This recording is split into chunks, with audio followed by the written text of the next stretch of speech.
Usually watching gaming related YouTube videos or tech related YouTube videos. Those are like the main things I listen to. Video essays about fighting games, gaming in general, right? The state of the industry, if games are better than they were 10 years ago, 15 years ago, yada yada, etc. And this popped up. Theory Fighter is a great YouTuber. I'm going to go and show you. I'm subscribed to Theory Fighter. So you guys should also be subscribed to Theory Fighter.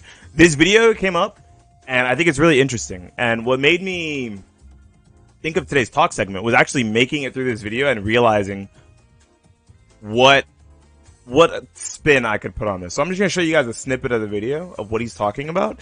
And I think it relates to other fighting games as well in a big way.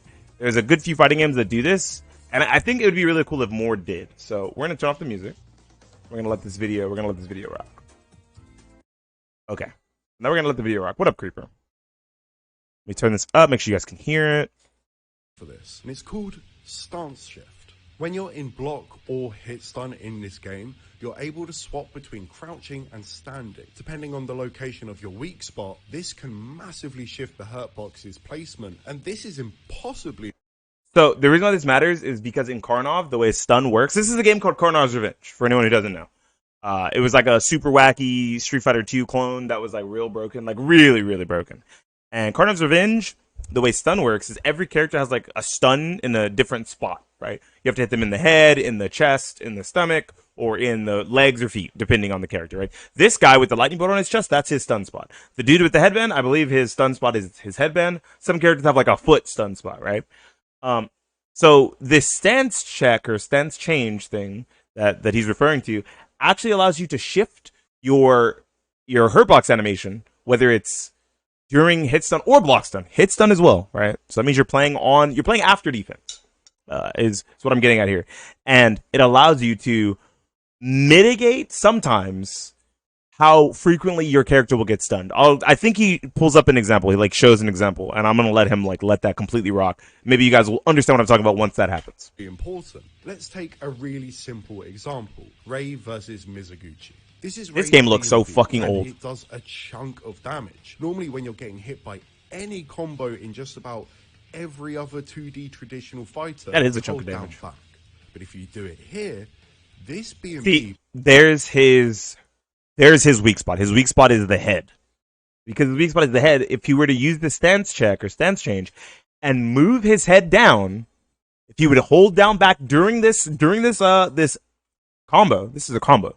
So if you've already failed on defense and now you're playing on after defense, right? And you shift your hurtbox downwards with the mechanic from Karnov, you are more likely to get stunned for this combo. I'm sure he's going to bring it up. Yo, what up, Gridlock?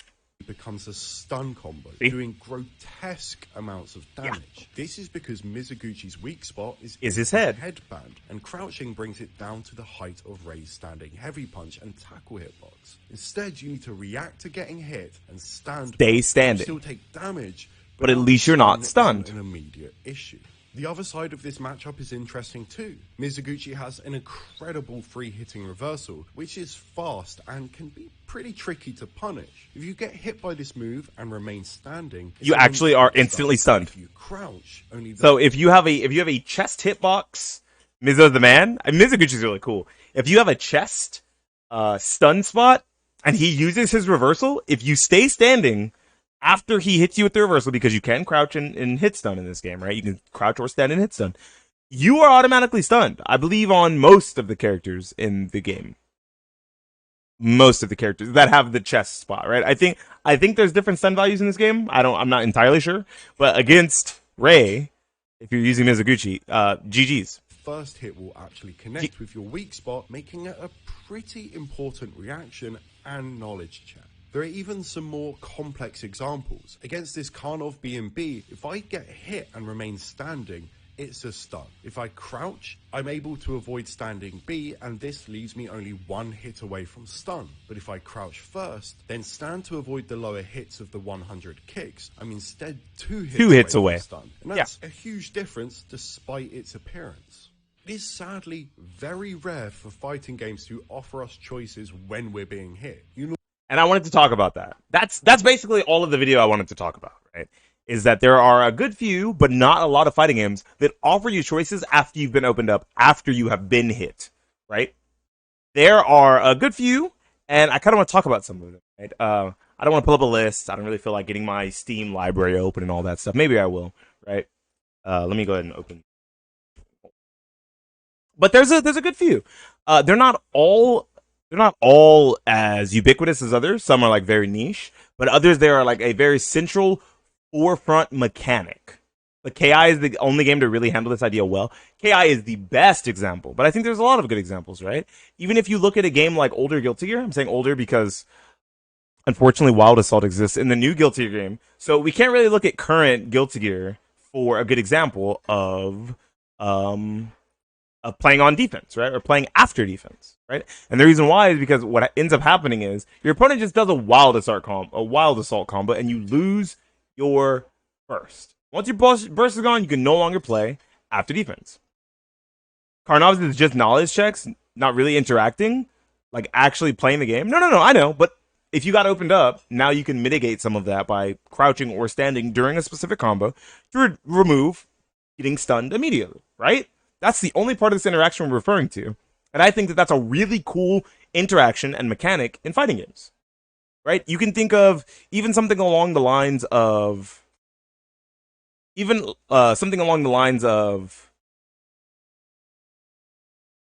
Combo Breaker. Not Combo Breaker. What's it called? Is it also called Breaker in Mortal Kombat? Yeah, it's also called Breaker in Mortal Kombat. Mortal Kombat X had a mechanic called Breaker. Mortal Kombat 9 had Breaker. Mortal Kombat 11 had Breakaway. We won't talk about that. Breakaway was real bad, but it was a way to play after defense, right? Directional influence, or air control as it's called, we call it air control, exists in the Soul Calibur franchise, right? If you're being juggled and they're not using specific combos where you're locked into place, you can air control out of combos. There are a lot of combos that look really crazy and they're like super long and flashy, and then you learn, oh yeah, I can like DI back left, right, or air control back left, or front right, right, and you just fly out of the combo. You're gone. Air control is what we call it. Yeah, it's been called that since Soul Calibur 2, I believe. It's existed in, I believe, most of the Soul Calibur franchise. Maybe not Soul Calibur 1, but Soul Calibur 2 onwards, it's existed. And it made people find the B&Bs for their character that you cannot air control out of. Because there are a lot of situations where if you go for those higher damaging combos that you can air control out of, and your opponent knows the knowledge of how to get out of it, you end up actually eating shit. Like, they land, you're still in recovery, and they hit you, which is, not so bad, but it means that against players who are very skilled, it's a little more risky, right? Even something along the lines of burst, right? So all of the games, all the anime fighters we all know and love, right? All the Guilty Gears, the Blaze Blues, those games have burst. Burst is another mechanic that allows you to play after defense. I think the most ubiquitous one to talk about, is, I think I have it here. I don't know if I have it installed. Is KI, right? The entire combo breaker mechanic, the entire combo mechanic of the game, is built around combo breaker. Yeah, like I could say that I think burst in most games is really bad when you're new. Because when you burst in the wrong spot, you end up getting burst baited, and there's a lot of combos. No, I still have it. There's a lot of combos that end up making it so that you have to know where to burst, right? There's like burst save routes where if they go for this combo, you are not allowed to burst. And if you burst, then they just get a bigger combo on you. Yeah, folks suggest burst as a way to get new players into a game, and I'm just like, no, that's another way for better players to outplay you. Yeah, the whole game is based around combo breaker, and I think that's really cool. And then there's also a way to bait breaker or not, which is also really cool, right? The same basic concept of burst, but burst is like way more fucked up. Got you. No problem. I already got a wipe for you, brother. So when you think about it that way, right, we can also even put games along the lines of some of the arena fighters into play, right? Not something I talk about often. I don't really like to mention arena fighters too often, but a Naruto Storm game, right? Those have a combo breaker-esque burst mechanic where you're allowed to use a substitution jutsu to like get out of your opponent's combo and reset. Once again, not all bursts, not all playing after defense is built the same, because in a game like Naruto Clash of Ninja and a game like Naruto Ninja Storm, when you burst, or substitution, you generally end up behind your opponent and you put them in a spot where they're actually in disadvantage because they comboed you. Which isn't great. It isn't great, but it's another form of this mechanic, right? I think the one most players are going to think of the most when they're not like familiar with traditional fighters, but it costs meter and there's a way to bait it, etc. Yeah, absolutely. Even in the Naruto Storm series, there's a pretty solid way to bait bursts, to bait the substitutions, so it doesn't feel so bad, right? Because of Chakra Dash, right? There's a whole mind game, there's a whole rock paper scissors behind Chakra Dash, jump canceling your combo and just letting the full combo rock, right? And then the one that a lot of more casually minded players and maybe people who've showed up recently on the channel, recently like on my YouTube channel because of a video I made about stages mattering, would be platform fighters. I think, though the combos aren't generally as long and you don't feel like you're playing the game when it comes to these, Smash styled games, is Super Smash Brothers. They have DI. They have directional influence, where essentially, if you are being hit, whether you're on the air, whether you're in the air or on the ground, you can hold your stick or mash your stick in a specific direction and get away or get further away from your opponent, right? So say you're playing a game like Smash 4 and Sheik down throws you, and Sheik wants to go for down throw into up air, right? They have drive impact in that game? They don't, unfortunately. DI meaning directional influence. I think Smash would be sick as fuck with drive impact. Anyways, say Sheik in Smash 4 wants to down throw up air you. You can actually choose to DI further out so that she has to chase you harder for the up air, or in some instances has to double jump fair you instead, which isn't going to kill. Fair does not kill. Okay, it's like it's her like little combo tool. It doesn't do anything. It just like you just keep swiping left or swiping right like on Tinder. But you don't do any hit stun with it, right? Or not hit stun, but any knockback. It's not a very strong move when it comes to knockback.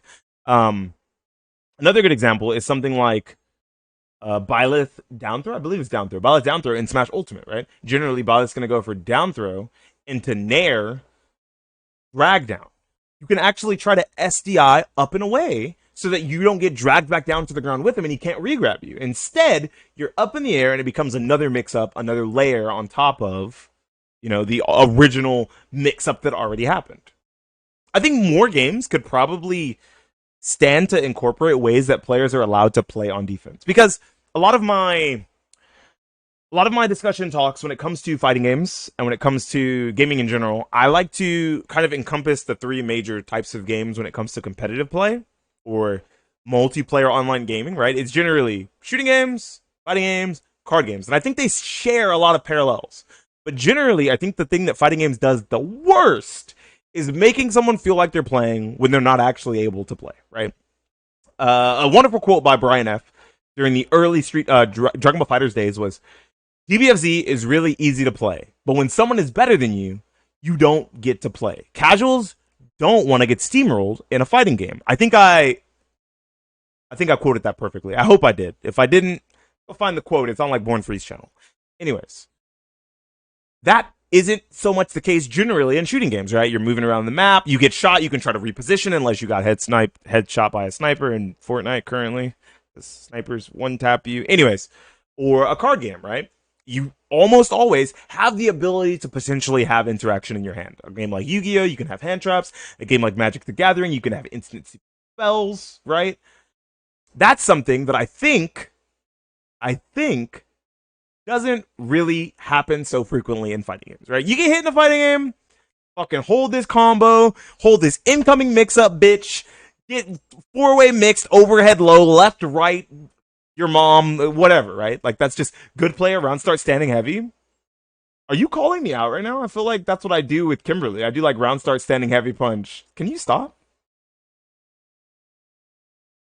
RNG helps with card games? Yeah, like, so, but I don't think you need an RNG mechanic in fighting games for that to be the case. I just think you need more layers on defense, right?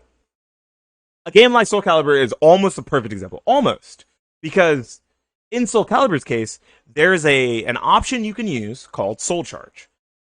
In neutral, you can use it. You can use it as a combo tool to like splat people down to the ground. You can use it in block strings if there's a big enough gap. But the one thing you can't do is Soul Charge. Soul Charge is basically just a burst that after the burst, you get superpowers for a little bit. Okay.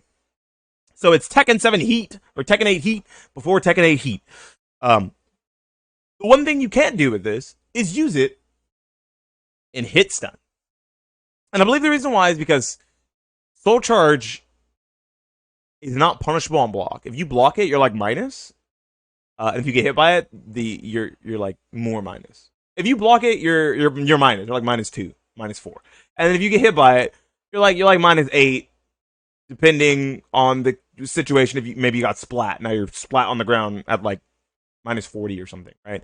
But generally, if they had made it so that you could block it and punish it, they could have also made it a defensive mechanic that allows you to play after defense, where you've already been hit, you know you're gonna get splat into the wall by Yoshimitsu and wrung out, or you know you're about to get comboed and thrown back to full screen by a character like Ivy. Instead, boom, you'd be able to burst out of said combo. I think burst is probably the simplest one to put into most fighting games, right? I think burst is the simplest, but it's also the biggest trap. Because where there is burst, there is burst safe routes, right? Where there is a defined defensive option, there is a play style in which people play safe enough and smart enough to remove the option generally from the table in as many situations as they can, right? I think the better option is something along the lines of, because I don't think every game can be a KI, right? I don't think every game can be a Carnage Revenge. With these super specific ways to play more after being hit. I think the best option it's not even DI, it's not combo breaker. It's actually just the breaker system from Mortal Kombat, right? Because the breaker system from the most part does the mechanic exist? Fighting game players will find a way to beat it. I think the one that is the hardest to beat is the original breaker mechanic from Mortal Kombat. Not breakaway. God knows not Mortal Kombat 9 breaker, only because of a character like Cyrax. I think Cyrax was the exception to the rule, not the rule itself. But generally, it actually resets to neutral. It keeps both players standing. It may sometimes grant slight advantage to one player or another, depending on how high you are in the combo. But that could easily be fixed. And it takes away the meter, the run meter from both players in something like Mortal Kombat X. In Mortal Kombat X, if you breaker, both of you lose full stamina. You lose all of your stamina. So there is no, I used breaker and now I'm just going to dart full screen and run in. Or I used breaker and now I'm going to backdash, right? Because backdashing costs a full bar of the two. Or running just costs as much as you want until you decide to stop running, right? With a button, with a special move, with a backdash, with a block, whatever it may be. I think it would be nice to see more games find a way to implement this mechanic in a way that's not completely unfair. I think the Pocket Bravery has a really good breaker mechanic. I think Pocket Bravery's breaker reminds me a lot of the breaker from the older Mortal Kombat games, the one in Mortal Kombat 9, the one in Mortal Kombat X. Not so much the ones from Deception and Armageddon, because specifically you had a finite number of them. You had a set resource of them. You had 3 or 2. I don't remember exactly. I don't want to misquote. But you had 2 to 3 of them for the entire match, or for the entire game. And once you use them, it was fucking combo town. Again, Checkmate Showdown also did burst really well. Yeah, I mean, I believe that there's some games that have a good burst or good breaker, right? But I think burst is generally the safest one that most people think of when they think of, oh yeah, duh, like let's make players be able to play on defense. Play after defense. But it's generally the one that can be baited. There's routes that become safe to it, right? Like, the only time that routes are safe to breaker is if they're projectile-only routes. So the way you solve that is you give less characters, or you give the characters that have projectile-based routes less damage on said projectile-based routes. Right? So there's always a starter into a string, into special, into special, into special, into ender, right? So you can, like, blow up the beginning of that before they start using the special moves that are projectiles. There's there's tons of different ways that fighting games can adapt and become more, I don't want to say more dumbed down, because it's another defensive mechanic, right? Defensive mechanics generally are less dumbed down. People think of defensive mechanics more for the thinking man than they do of the offensive mechanics, unless they're extremely overtuned, right? Like, the biggest complaints we have now are our fighting game's too aggressive, our fighting game's like too easy, we have like fun button, win button mechanics for every game. And those are generally offensive tools, because if you think about it, usually the first thing people learn in fighting games is offense. They don't generally learn defense. And I think that's what really separates fighting games from that triangle that I like to make whenever I'm talking about online multiplayer games when it comes to fighting games, card games, shooting games, is generally there's some amount of interaction you can use in card games, even during your opponent's turn, to like stop them from just comboing off and like killing you. Oh, they made it to 4 mana, like, oh, they're gonna Saheeli Rai combo me with the fucking Felidar Cat, stupid motherfucker. You can shock that, right? While UMVC exists since the... Yeah, I mean, look. I'm not saying that we can't be sadists, okay? I'm not saying that we... Wait, is it sadist or masochist? Whichever one of you motherfuckers like pain. Most fighting game players clearly are addicted to the trauma of getting their fucking ass beat. There must be some enjoyment that comes out of the other end, right? Of like kicking their ass, right? Of rinsing the shit out of somebody else, but... I like the idea of both. Both is good. Yes. Yes, both. Both is good. I like the idea of more games allowing people to play after defense, play after getting hit, right? It doesn't have to be anything super crazy or anything super overtuned or pushed, or the entire game is based around it, but I do like the idea of it. Hey, so real. You're so real, Kami. I think I named a few examples. So if you're a person who's new to fighting games, wants to get into fighting games, and that's like the one thing you dislike, that's the one thing you hate, is I got hit and now I can't do anything. Now I can't play until this person stops their combo, ends it, and then like mixes me up again, or takes their Oki and I block it right, and then maybe I can take my turn back. If that's something you dislike, there's a large number of fighting games out there that kind of help with that, right? They're not all going to be for you, but hopefully you find one, right? Any game with a burst mechanic, right? A BlazBlue, a Guilty Gear, a Persona 4 Arena Ultimax. I don't think that game exists anymore, but regardless, right? One of those games. You know, I just realized my favorite like 2D fighter right now doesn't have a burst. That's so funny, but it has really long combos. Wow, I'm not helping the case. Arena fighters, a good few of them, right? The Dragon Ball Z, Budokai Tenkaichi games. They are older, but they do have the vanish out of combos. The Naruto fighting games, almost all of them have some sort of a substitution / burst mechanic. Yeah, it's getting carried by Discord Wizards. There we go, right? The Mortal Kombat games generally do a good job of making sure there's a way that you can get out of these long, ridiculous block strings or pressure sequences and combos when it comes to the combo breaker mechanic. And the one that does it the best, of course, is KI. And KI did recently just get a patch. KI did recently just, look at that, even my chat is showing KI. It did recently just get a patch after like 8 years, maybe like 7 years of not getting any patches, that revitalized the community, made it bigger, made it stronger, and made it so that now there's a free-to-play version on Steam. So if you don't even want to put money in to try a fighting game, you can just go play the free version of KI on Steam right now. The free version of KI right now on Xbox. Go do that. Try some fighting games. Hopefully you find one where you're allowed to play after you've already been hit, and you enjoy the game when you get your hit. That's the main thing. Anyways, this has been Beanie Thuggish, talking about playing after defense, playing after getting hit, and hoping that maybe more fighting games incorporate these things in the long term. Tell me how you feel about it down in the comment section down below. Like the video, subscribe to the channel, maybe even name some more games that I didn't think about when it comes to being able to play after you've been hit. This has been Beanie Thuggish for the YouTube, signing out and saying peace.